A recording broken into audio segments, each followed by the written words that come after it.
Hello all, and welcome to our final Q&A for the IN Festival 2020.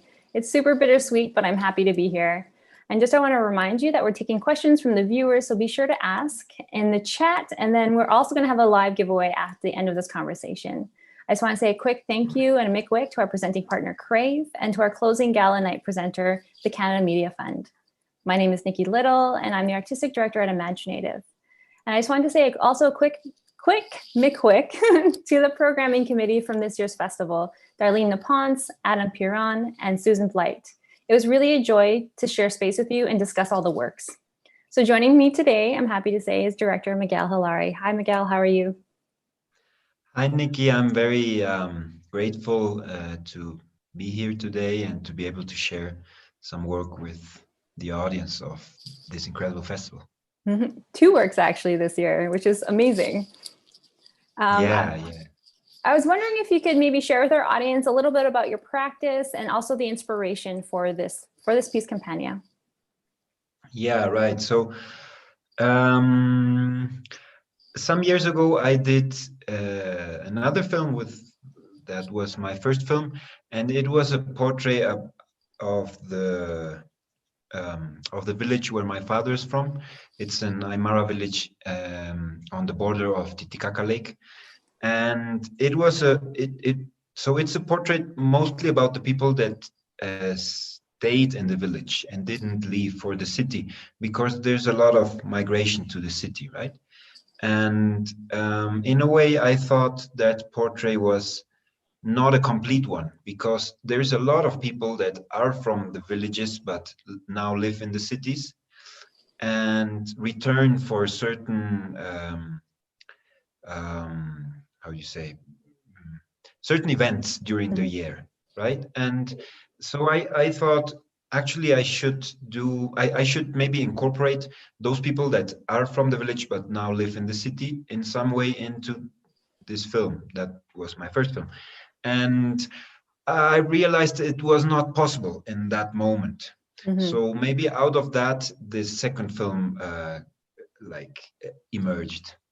And it's a very interesting figure to me, a person that was born in the countryside in let's say in a very indigenous village, and then moves to the city, which means mostly in Bolivia, there's a very strong difference between city and countryside. So countryside is almost in all of Bolivia very indigenous, and the cities are like the more Western spaces, so to say.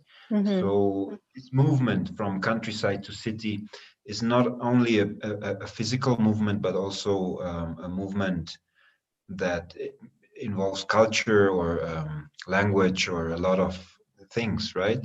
So I thought that the migrants that moved from their home village to the city but return once again back home to the are a fascinating figure and a fascinating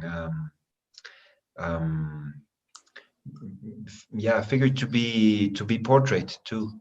So that was like the initial intention of Compania.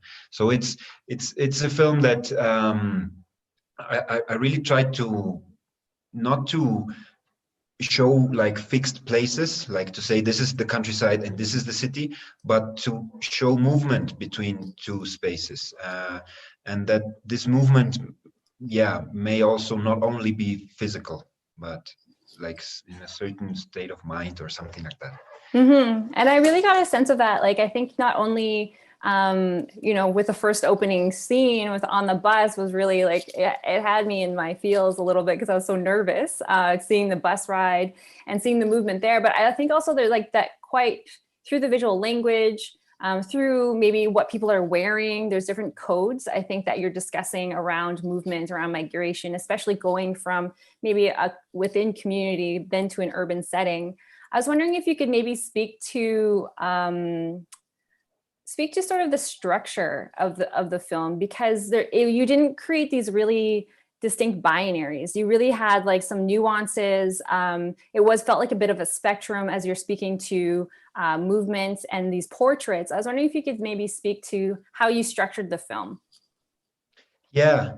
So the music that sounds at the opening sequence is called Cambraya, and it's a ritual music that is played for the dead once a year, the first days of November, and it's it was very important for me to meet this music because uh,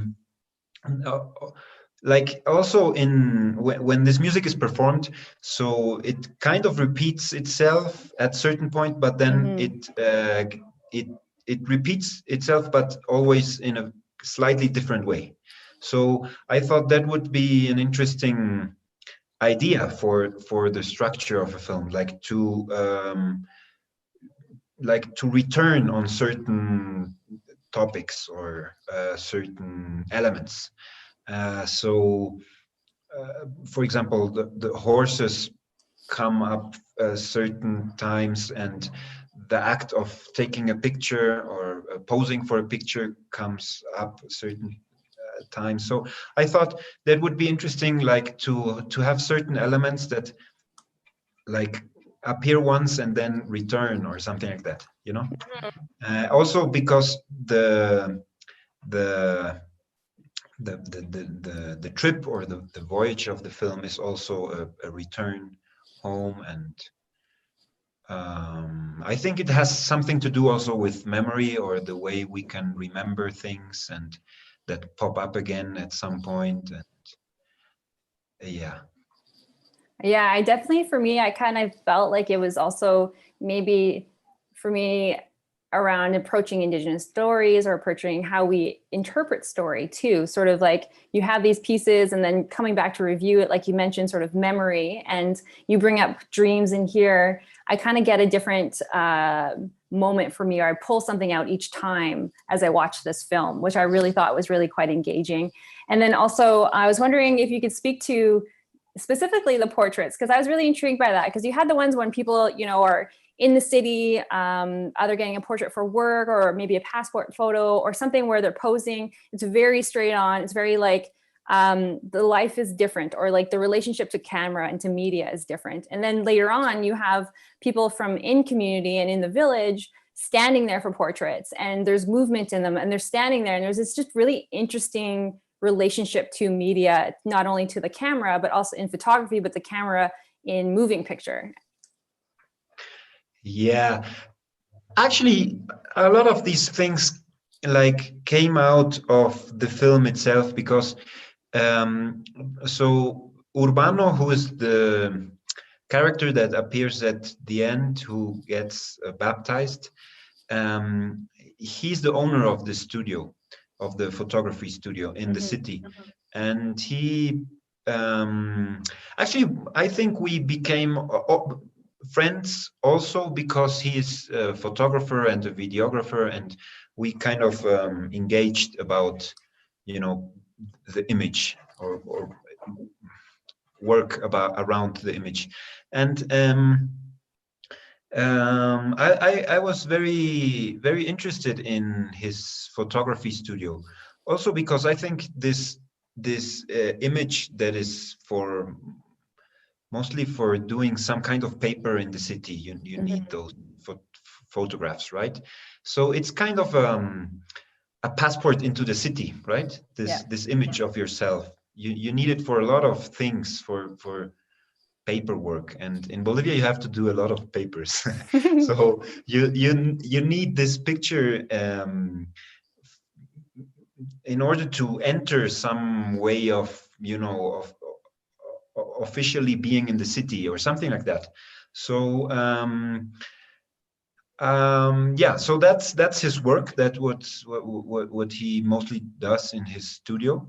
And the first picture that, or this portrait that I made of people back in the village, is him and his parents, and they they liked it a lot also, because normally they would take a picture of themselves like in certain events, or if they need this picture for papers. But just posing at a normal day, I think they quite enjoyed it. And then some of that kind of turned out. And yeah, it was also a certain way of returning to this idea of a portrait. I really enjoy that art form, let's say, because it like the portrait appears in a lot of different art forms, right? But it's always a connection between the person that is portrayed and the person that does the portrait. And I think that's a very, very there's a lot of energy in that moment. Yeah, definitely. And I agree. And I think even just like thinking maybe historically about Indigenous folks and relationship to camera and who's in front of the camera, who's behind the camera, certainly it speaks a lot to that. And I'm so happy to hear that they were really happy about the experience and enjoyed it. And I think, when you're talking about the portraits in the photography studio, it really does speak to maybe access to colonization, like access and in relationship to colonization, or a relationship to the state, or to all of these bigger structures that are a little bit different. And I was curious about a couple of moments, and I'm wondering if you could maybe speak to them for me. There was a moment out of grief and crying and sort of don't cry, between different generations. And so someone, crying and saying, I miss my father, and then saying, don't cry, or you'll like something like kind of like a warning. And then similarly, later on, there's, I want to go to the plaza, and then, a warning again from a mother figure, I think, to say, don't go to the plaza, and because of this other warning. And I was wondering if you could sort of speak to those moments a little bit, because I was really intrigued by them. Yeah.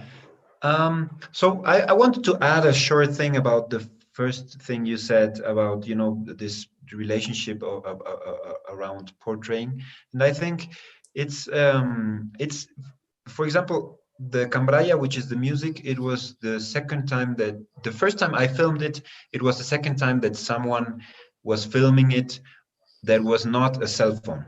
So like with a kind of a bigger camera. So I think that's a very precise moment that we're living now with the digital, mainly in the Bolivian countryside, that the access to the images is changing a lot.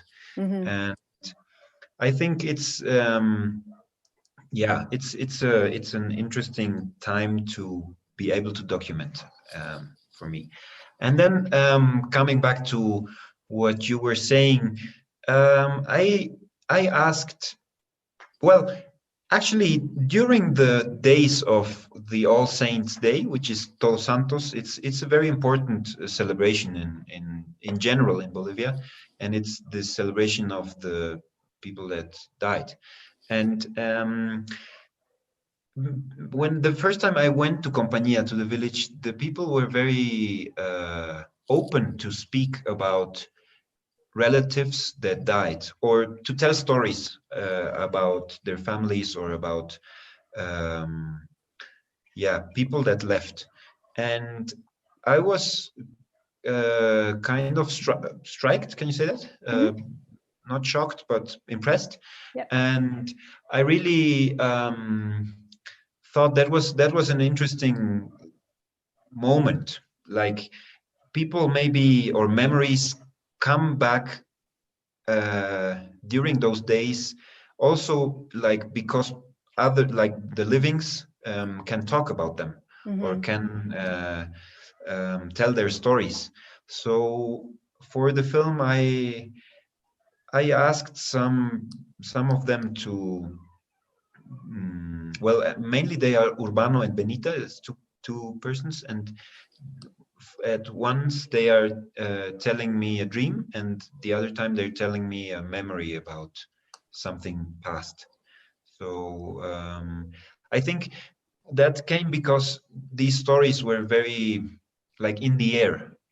are in the air in those days of this celebration. Mm-hmm.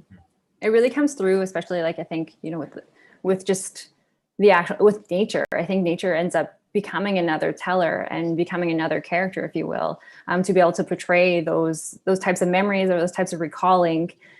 We have a couple of questions actually from the audience, if you don't mind. I have a question from Karen Bureau. She says, I'm curious, what is your favorite part of the entire experience from filming? From filming? Or the entire experience, I guess, developing this project. I think it was during the editing that I think it just a cut is something so marvelous, because you can join some moments that are not like together in real life, and suddenly something like a new meaning could pop up, and that's very I enjoyed it a lot, because I didn't film everything with such a clear structure, and I tried to have a structure, but to have an open structure during the editing. So I think the editing process was very rewarding, you can say, maybe. And also I'd like to say I enjoyed the really first time that I went to Compania. It was a very strong impression, and this long trip there, and the music, and as I said, these stories that are in the air. And in a way, I tried to make this film to return to this first impression I had. So actually, I have a question from Kathy Little. And it was talking about sort of, maybe you can speak to the bus ride again just a little bit. They asked, the bus ride was scary to be watching, and I wonder if it was symbolic of the trip back to the village as well. If it's symbolic? Yeah, if the symbol, like if a metaphor, a visual metaphor at the beginning, that it returned, like going to away to the city and then coming back. Yeah, it's also the music is very symbolic in a way, because it's performed the night before the celebration. So in a way, it's a calling. It's like calling the almas, the dead, the souls that come visiting for one day, and they perform it the whole night, and then the next day is the celebration.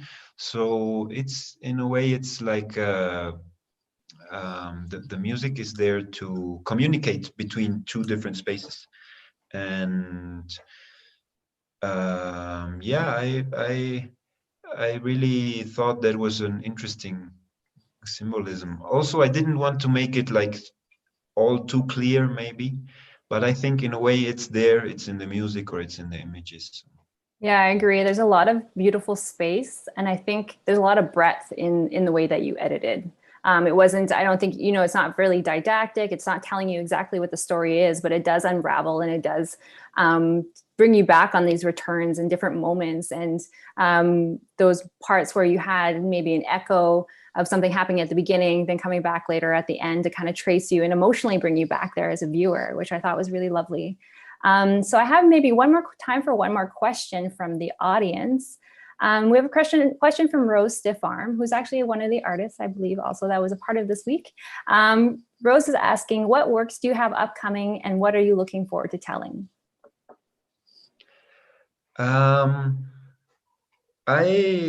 As I said, I think it's a very interesting time, I think, to be able to document, and I'm happy I can do that. And sometimes I'm a bit anxious, because I feel like, oh, there's so much happening around that I'm not filming enough. But so the first thing is, I'm working as an editor right now on a film about a photographer from the beginning of 20th century here in Bolivia. We're finishing that project, and then I'm doing a short film. Actually, I have how do you say this? It's a short film that is commissioned by Kazin, which Hmm. is Oh yeah. an indigenous film collective, and they are amazing. And it's also about portraying and about city and countryside landscapes, and I hope to do that soon, like until January. Nice. That sounds great. I love Cousin. It's such a great collective. And I think, Yeah. especially I'm really interested in um, sort of also the connectivity just between sort of Turtle Island and also South America, and just like, how can we have stronger ties in storytelling and sharing stories? And I just love that there's another collective out there kind of doing similar work. Actually, I was wondering if you wouldn't mind speaking a little bit to maybe other parts of your practice, because you also are part of a film. You kind of work together also with other peers to do a film festival. Is that correct? Yeah. I'm not organizing it anymore, but I used to for some years. It's called Radical, and it's a film festival that focuses mostly on documentary or experimental. We also have fiction, but like a bit less. Because we think that the most interesting work being done in Bolivia is in that field. And yeah, it's growing. It has some years.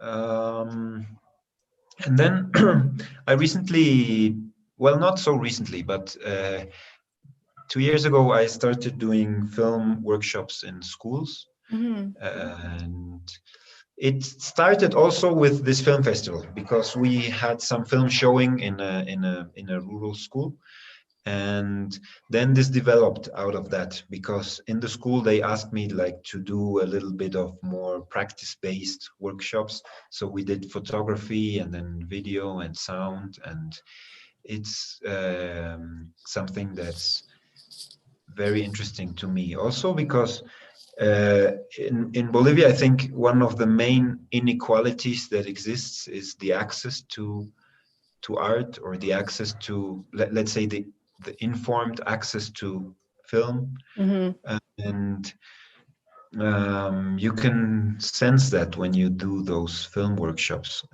But they're always amazing. Like children have such a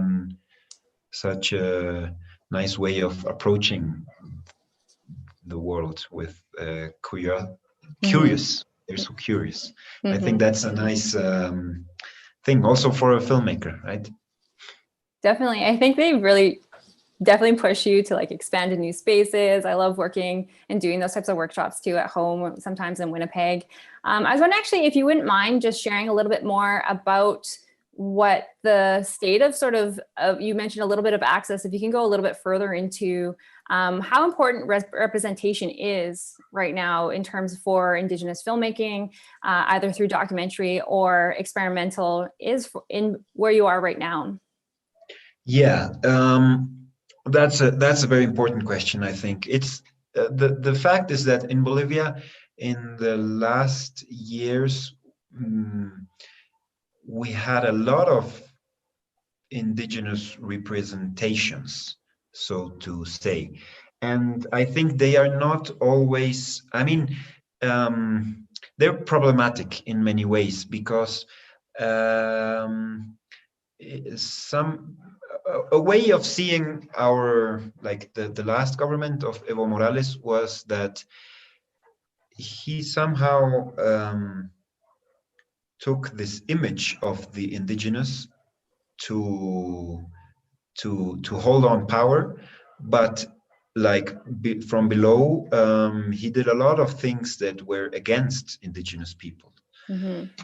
But then again, there's like this other group, the right-wing politicians that are very racist and seem to not even acknowledge that. Like it's a very strange situation. Mm-hmm. So well, and it's very recent, because right now the MAS, Evo Morales' party, won again on last Sunday, Mm-hmm. and it was a relief, because we had such a bad experience during the last year. But I think we need to remain critical with the representation of indigenous peoples, and just the work of representation that is being done, because there's a lot of I don't say how to say this in English, but it's simplifying, maybe you could say. It's just cliches that serve some kind of political power, or people that are in power right now. And yeah, that can be very problematic. But I think it's being discussed, and it's being thought about right now, and that's very important.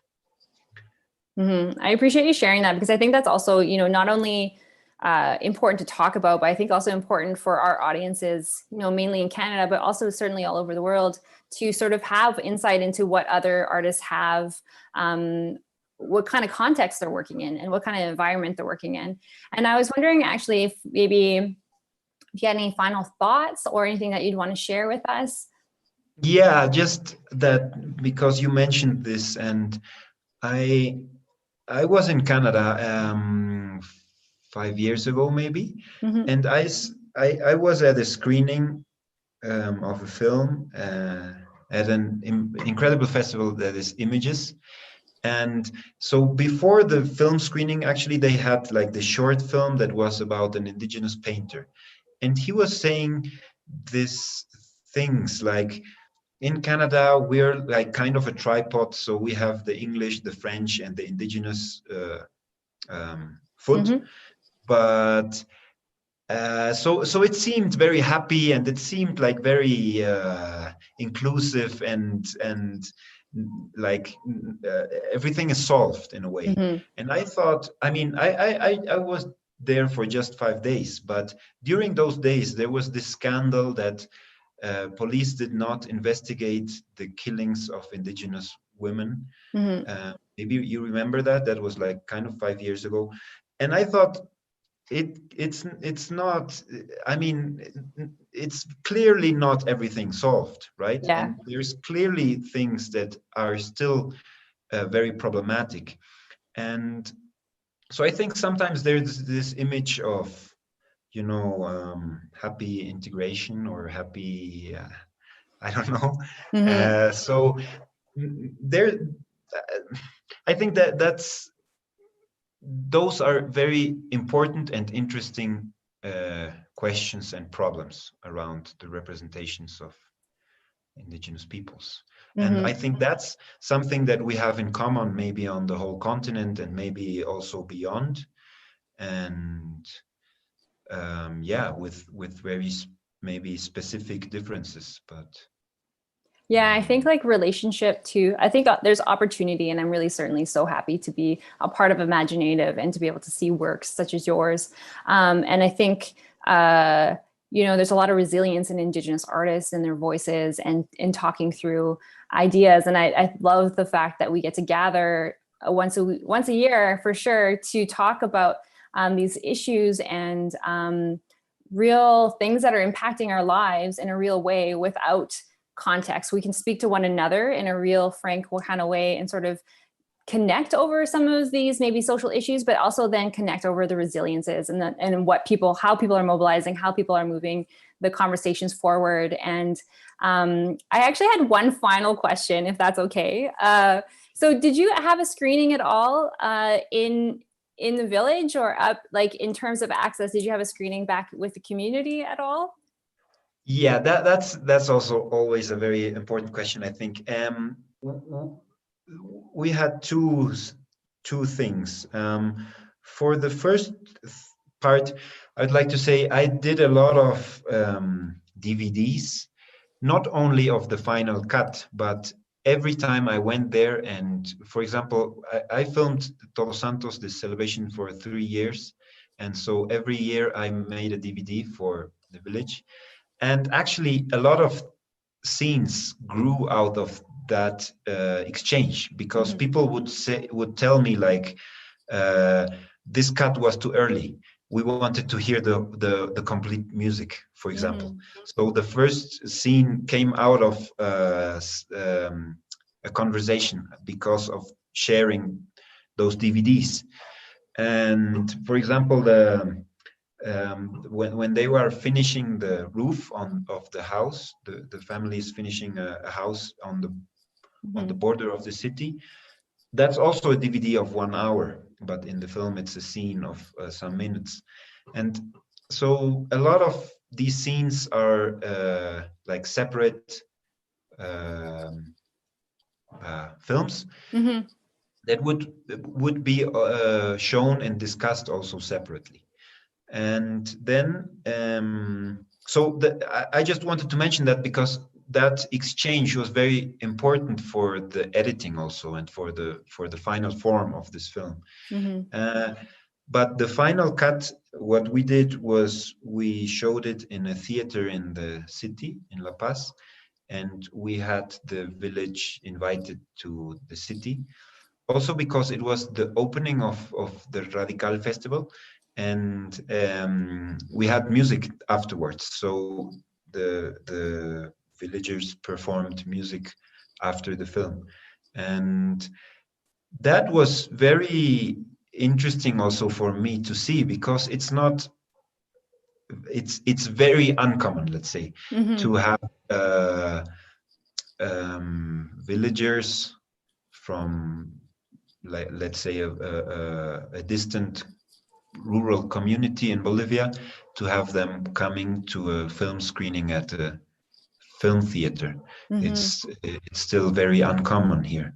And I thought that was maybe more interesting than having the film being shown in the village, because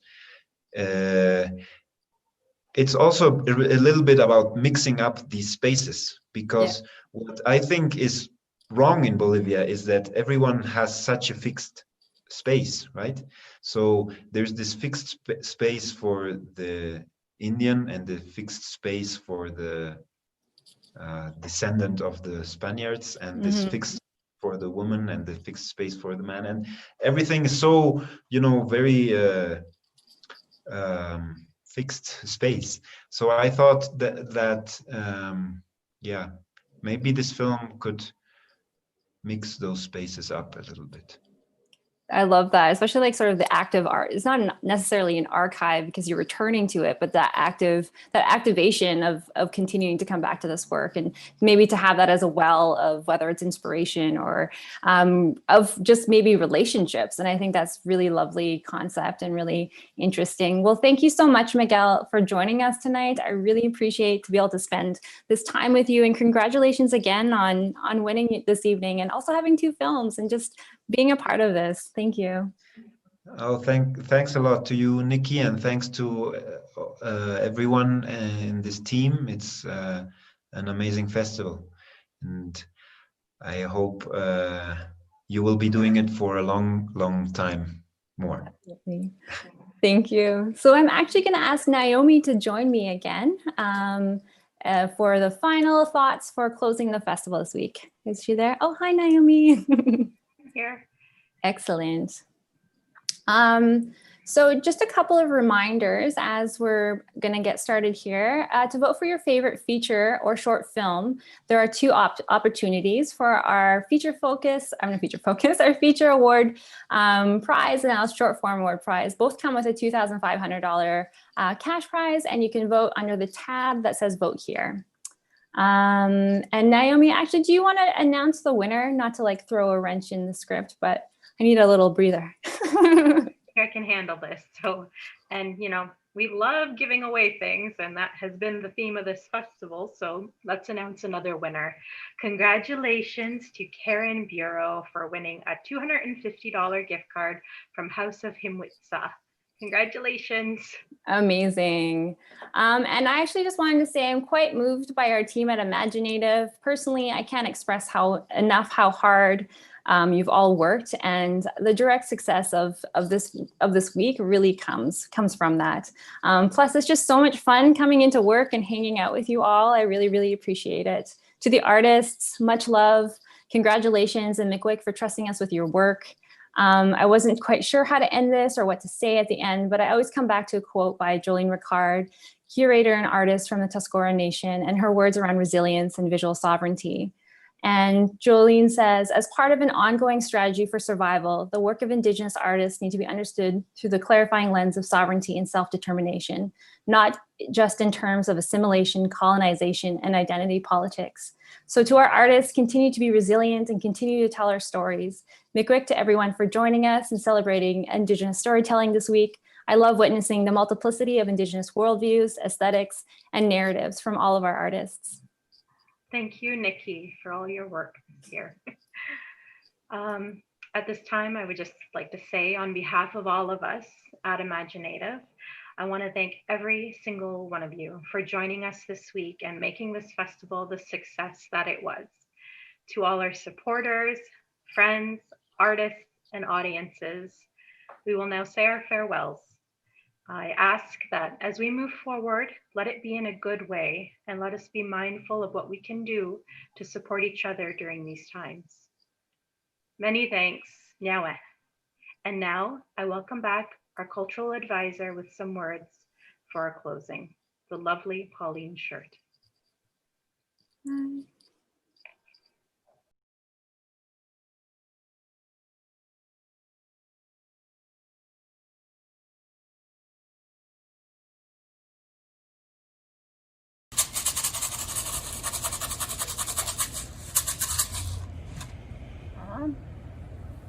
Dawi Imaginative. Yugumikwa. Imaginative. Ikisita ya heko. The Tuskelan. Ikudikuma. Se mama kasi go yang. Ikutahuma. Ikutahela. Skute wihaya. Wihaha. Ikutahanma. No wiskau hikia ya ho. Ikutawai ya. Imaginative isita suke. Ida naskuma ke kuma. Musum dawak kapituk te kuta. Aku kum dawak mina. Akan ikutihan ba han isita cetak tu terus kewa Oklahoma. Magi ko huka ki pata ke. Ikutahan ba ako. Kaya kau tamo isita ya. Wabe tenaskum isita tu Oklahoma. Terus kewa. Tenaskum mustahi. Isagita kaumina ahan itahtawe ipati me pahlino muti ahan sawan hai